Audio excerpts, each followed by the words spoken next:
അനന്തൻ പെട്ടെന്ന് തന്നെ ഭദ്രയുടെ വീട്ടിലേക്ക് പോയി. അവിടെ എത്തിയപ്പോൾ കണ്ടത് വീടിനുള്ളിലെ സാധനങ്ങളൊക്കെ പൊട്ടിത്തകർന്ന് കിടക്കുന്നതാണ്. അവിടെ ഒരു പിടിവലി നടന്നതിൻ്റെ ലക്ഷണങ്ങളുണ്ടായിരുന്നു. അവൻ ഫോണെടുത്ത് അവൻ്റെ കൂട്ടുകാരൻ ഡെന്നീസിനെ വിളിച്ചു. ഡെന്നീസ് ACP ആണ്. നന്ദ, എന്താടാ, പറയടാ. ഡാ, ഞാൻ പറഞ്ഞിരുന്നില്ലേ ഭദ്രയുടെ കാര്യം.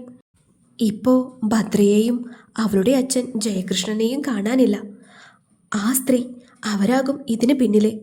അവരെ പറ്റി അന്വേഷിക്കാൻ നിന്നോട് പറഞ്ഞിട്ട് നീ പിന്നെ ഒരു റിപ്ലൈയും തന്നില്ലല്ലോ. ഡാ, നീയിപ്പോൾ എവിടെയാ? ഞാൻ ഭദ്രയുടെ വീട്ടിലാണ്. ഡാ, അവരുടെ പേര് രാധിക എന്നാണ്. അതെനിക്കറിയാമല്ലോ. ഭദ്രയുടെ അമ്മയാണ് അവരെന്നും. എനിക്കറിയേണ്ടത് അവരിപ്പോൾ എവിടെയാണെന്നാണ്. ഭദ്രയും ജയനങ്ങളും അവരുടെ കസ്റ്റഡിയിൽ തന്നെ ഉണ്ടാകും. ഡാ, ഞാൻ സൈബർ സെല്ലുമായി ഒന്ന് കോൺടാക്റ്റ് ചെയ്യട്ടെ. നീ തന്ന അവരുടെ നമ്പർ വെച്ച് അവരിപ്പോൾ എവിടെയെന്ന് നോക്കട്ടെ. ലൊക്കേഷൻ ഞാൻ നിനക്ക് ഷെയർ ചെയ്യാം, ഡെന്നീസ് പറഞ്ഞു. ഡാ, എത്രയും വേഗം വേണം. രണ്ടുപേർക്കും ഒന്നും സംഭവിക്കരുത്. പറഞ്ഞിട്ട് അവൻ ഫോൺ കട്ട് ചെയ്തു. അവൻ ബുള്ളറ്റിൽ കയറി മുന്നോട്ട് പോയി. കുറച്ചു കഴിഞ്ഞപ്പോൾ അവൻ്റെ ഫോണിലേക്ക് ഡെന്നീസിൻ്റെ കോൾ എത്തി. ഡാ, ലൊക്കേഷൻ ഞാൻ അയച്ചിട്ടുണ്ട്. നീ അവിടേക്ക് പോയിക്കോ. ഞാൻ എൻ്റെ ടീമുമായി പുറകെ ഉണ്ടാകും. ശരിടാ. അവൻ ഫോൺ കട്ട് ചെയ്തു. ഭദ്ര, അവൾക്ക് എന്തെങ്കിലും സംഭവിച്ചാൽ ആരെയും ഞാൻ വെറുതെ വിടില്ല. അത് അവളുടെ അമ്മയാണെങ്കിൽ കൂടി. അവൻ്റെ മുഖം മുറുകി. വലിയൊരു വീടിന് മുന്നിലായി അവൻ്റെ ബുള്ളറ്റ് നിന്നു. 2 സെക്യൂരിറ്റി ഗേറ്റിലുണ്ടായിരുന്നു. ആ വീട് കല്യാണത്തിനായി ഒരുങ്ങിയിരിക്കുകയാണ്. എങ്ങനെ സെക്യൂരിറ്റി കാണാതെ അകത്തേക്ക് പോകുമെന്നറിയാതെ അവൻ ചുറ്റും നോക്കി. വണ്ടി കുറച്ചപ്പുറത്തായി നിർത്തിയിട്ട് അവൻ ആ വീടിന് ചുറ്റും കെട്ടിയിരിക്കുന്ന മതിലിന് ചുറ്റും നടന്നു. മതിൽ ചാടാൻ കുറച്ച് ബുദ്ധിമുട്ടേണ്ടി വന്നു അവന്. അത്രയും ഉയരത്തിലായിരുന്നു ആ മതിൽക്കെട്ട്. ഭദ്ര അവിടെ ഉണ്ടോ എന്നാണ് അറിയേണ്ടത്. അവൻ ചുറ്റും നോക്കിയിട്ട് ടെറസിലേക്ക് ചാഞ്ഞു കിടന്ന മാവിൻകൊമ്പ് വഴി മുകളിൽ കയറി. കല്യാണ വീടായിട്ടും അവിടെ കുറച്ചാളുകൾ മാത്രമേ ഉണ്ടായിരുന്നുള്ളൂ എന്നത് അവനിൽ സംശയം ജനിപ്പിച്ചു. അവൻ അകത്തേക്ക് കയറിയതും ഒരു മുറിയുടെ വാതിൽ തുറന്ന് 2 സ്ത്രീകൾ പുറത്തേക്കിറങ്ങി വരുന്നതും അവരുടെ പുറകെ സർവാഭരണ വിഭൂഷിതയായി ഭദ്രയും. അവളുടെ കണ്ണുകൾ നിറഞ്ഞു തൂവുന്നുണ്ടായിരുന്നു. കരഞ്ഞ് കണ്ണുകളും മുഖവും ചുവന്നിരിക്കുന്നു. രാധികയപ്പോൾ അങ്ങോട്ട് വന്നു. അവരെ കണ്ടതും അവൻ വാതിലിനെ പുറകിലേക്ക് മാറി.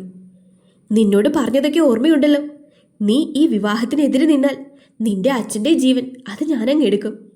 അവൾ കത്തുന്ന കണ്ണുകളോടെ അവരെ നോക്കി. നോക്കി പേടിപ്പിക്കാതെടി. ഡാ, ഇത് കണ്ടോ നീയെ? അവർ ഫോണിൽ ഒരു വീഡിയോ അവളെ കാണിച്ചു. അവൾ അതിലേക്ക് നോക്കി. അച്ഛൻ. അവളുടെ ചുണ്ടുകൾ മന്ത്രിച്ചു. 2 കൈകളും മുകളിലെ പൈപ്പിൽ കെട്ടിയിട്ട് കാലുകളും ബന്ധിച്ചിട്ടുണ്ട്. മുഖമാകെ അടികൊണ്ട പാടുകൾ. കൈകളിൽ നിന്ന് ചോര കിനിയുന്നുണ്ട്. അച്ഛാ, അവൾ അലറിക്കരഞ്ഞു. എൻ്റെ ഒരു കോൾ മതി, പിന്നെ അയാൾ ഈ ലോകത്തുണ്ടാകില്ല. അവളുടെ മുഖം പിടിച്ചുയർത്തിക്കൊണ്ട് രാധിക പറഞ്ഞു. നിങ്ങളൊരു സ്ത്രീയാണോ, ഒരു അമ്മയാണോ? കത്തുന്ന മിഴികളോടെ അവൾ ചോദിച്ചു. അമ്മയാണെടി. അതുകൊണ്ടാ കോടീശ്വരനായ ശങ്കർദാസുമായി നിന്റെ വിവാഹം നടത്തുന്നത്. റാണിയായി വാഴാൻ നിനക്കവിടെ. അവൾ അത് കേട്ട് പുച്ഛത്തോടെ ചിരിച്ചു. അമ്മ, ആ വാക്കിൻ്റെ അർത്ഥം അറിയോ നിങ്ങൾക്ക്? ആ വാക്ക് ഉച്ചരിക്കാൻ പോലും നിങ്ങൾക്ക് അർഹതയില്ല. അമ്മ എന്നാൽ ദൈവമാണ്. ഓരോ കുഞ്ഞിൻ്റെ നാവിലും ആദ്യം ഉരുവിടുന്ന വാക്കാണ് അമ്മ. കുഞ്ഞ് അമ്മയെന്ന് വിളിക്കുമ്പോൾ, അമ്മ ചേർത്ത് പിടിക്കുമ്പോൾ, ആ ചേർത്ത് പിടിക്കലിലുണ്ട് ആ കുഞ്ഞിൻ്റെ സുരക്ഷിതത്വം. ആ അമ്മയുടെ കൈകളിൽ ഭദ്രമാണെന്ന്. നിങ്ങളെപ്പോലുള്ള സ്ത്രീകൾ അമ്മയാവാൻ പോലും അർഹതയില്ലാത്തവരാണ്. തുളസി ആൻറ്റി പറഞ്ഞ് എനിക്കറിയാം. എന്നെ പ്രസവിച്ചപ്പോൾ, നിങ്ങളുടെ അടുത്ത് എന്നെ കൊണ്ടുവന്നപ്പോൾ വെറുപ്പോടെയാണ് നിങ്ങൾ എന്നെ നോക്കിയതെന്ന്. നിങ്ങൾക്ക് അന്ന് എന്നോട് തോന്നിയ വെറുപ്പാണ് ഇന്ന് എനിക്ക് നിങ്ങളോടുള്ളത്. ഒരമ്മയുടെ തണലും വാത്സല്യവും എനിക്ക് കിട്ടേണ്ട സമയത്ത് നിങ്ങൾ നിങ്ങളുടെ സുഖം മാത്രം തേടിപ്പോയി. ഒരു കുഞ്ഞിന് അമ്മയോടുള്ള സ്നേഹത്തിൻ്റെ ആദ്യ പടിയാണ് ആ അമ്മയുടെ നെഞ്ചിലെ മാതൃത്വം നുണയുമ്പോൾ ആ കുഞ്ഞിനും തോന്നുന്നത്. അതുപോലും നിങ്ങൾ എനിക്ക് നിഷേധിച്ചു. ഹോസ്പിറ്റലിൽ കിടന്ന മറ്റു അമ്മമാരാണ് അന്ന് എനിക്ക് അമ്മിഞ്ഞപ്പാൽ തന്നത്. അങ്ങനെ നോക്കുമ്പോൾ അവരാണ് എൻ്റെ അമ്മമാർ. അമ്മ എന്ന വാക്കിന് അർഹതയുള്ളതും അവരെപ്പോലെ സ്വന്തം കുഞ്ഞുങ്ങളെയും മറ്റുള്ള കുഞ്ഞുങ്ങളെ സ്വന്തം കുഞ്ഞുങ്ങളെ പോലെ ചേർത്ത് പിടിക്കുന്നവരുമാണ്.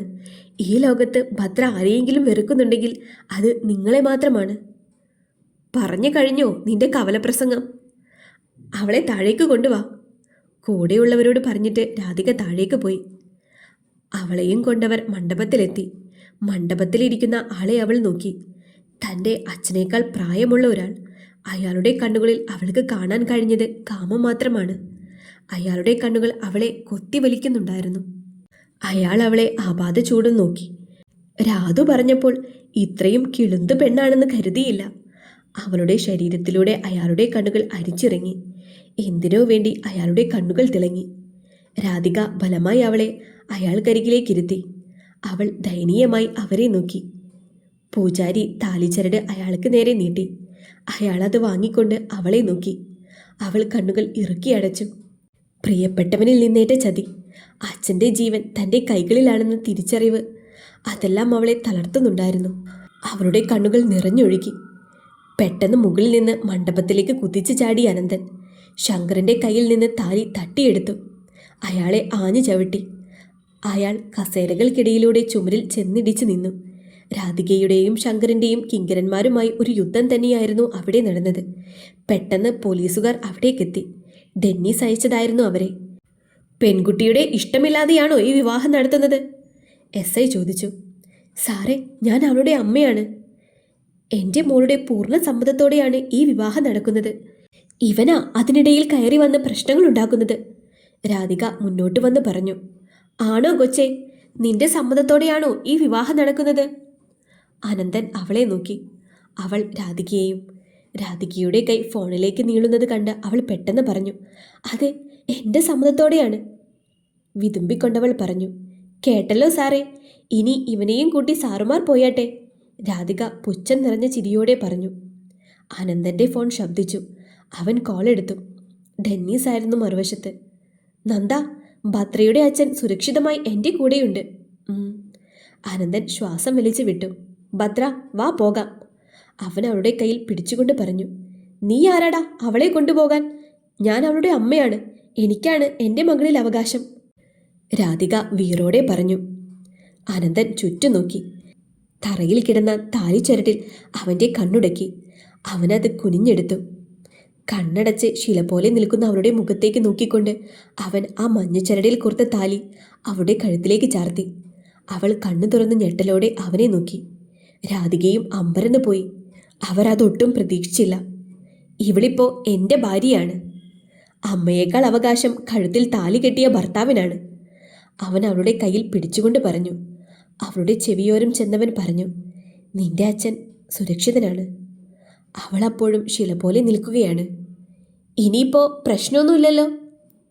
അനന്ത, ആ കുട്ടിയെയും കൊണ്ടുവരൂ. അത് പറഞ്ഞിട്ട് SI മുന്നോട്ട് നടന്നു. അവൻ അവളുടെ കഴുത്തിലും കാതിലും കയ്യിലും കിടന്ന ആഭരണങ്ങൾ രാധികയുടെ മുഖത്തേക്ക് വലിച്ചെറിഞ്ഞു കൊടുത്തു. അവളുടെ കൈ പിടിച്ച് പുറത്തേക്ക് നടന്നു. ഭദ്രയുടെ കണ്ണുകൾ തോർന്നിരുന്നില്ല. രാധികയുടെ മനസ്സിൽ പക കനലായി എരിഞ്ഞു.